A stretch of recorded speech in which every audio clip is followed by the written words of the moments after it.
Американский тренер Вирджил Хантер, известный в том числе своей работой с Андре Уордом и Амиром Ханом, подключился к лагерю своего соотечественника Дэниела Джейкобса, чтобы помочь ему подготовиться к бою с казахстанцем Геннадием Головкиным, сообщает ringtv.com. Джейкобс уже прибыл в боксерский зал Вирджил Хантер's Kings Boxing Gym, который находится в калифорнийском Окленде. Хантер будет работать в паре с личным тренером Дэниела, Андре Розье. «Вирджил дал нам возможность тренироваться в его зале», — прокомментировал Розье. «Мы с Вирджилом как семья. Он мне как старший брат. И конечно мы с ним вместе будем в зале. Периодически он будет мне что-нибудь нашептывать.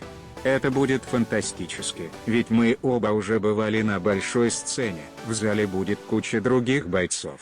Андре Уорд и Андре Берта там. Все они являются приятелями Дэнни. Так что будет действительно интересно и весело.